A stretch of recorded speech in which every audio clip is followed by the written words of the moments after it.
আমরা এখানে শান্তিপূর্ণ আন্দোলন করবো, কোনো বিশৃঙ্খলা সৃষ্টি করবো না, অর্থাৎ আমরা সবার মতো সবাই করতে দেন।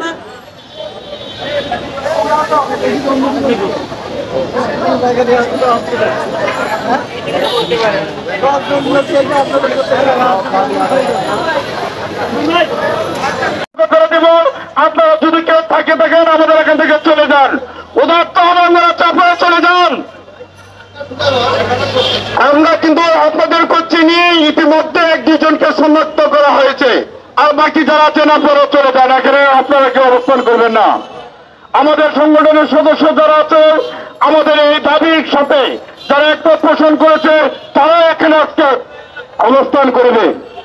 এবং আমরা আমাদের যে 1963 সাল থেকে আমরা যে বঞ্চনার শিকার, সে বঞ্চনার জবাবে আজকে এখানে উপস্থিত হয়েছি।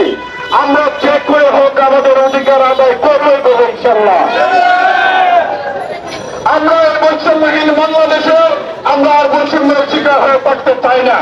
আমাদের আমৃত্যু পর্যন্ত আন্দোলন চলবে, রক্তের জীবন দিয়ে হলো আমরা সেই দাবি আদায় করে নেব ইনশাল্লাহ। সবাই স্বাধীনভাবে প্রস্তুত থাকুন, চক্কর খোলা রাখবেন। এবং পাশাপাশি আমাদের আরেকটি সংগঠন নার্সিং বাইরে আছে, তাদেরকে পাশে দাঁড়াতে সারিবদ্ধভাবে তারা দাঁড়াবে, তাদেরকে সহযোগিতা করুন। এবং জেএমডিসি স্টাফ, আমাদের state nursing council staff, state medical faculty স্টাফরা যাতে সুন্দরভাবে যাতায়াত করতে পারে, তার জন্য আপনারা রাস্তাটা একটু ওপেন রাখবেন।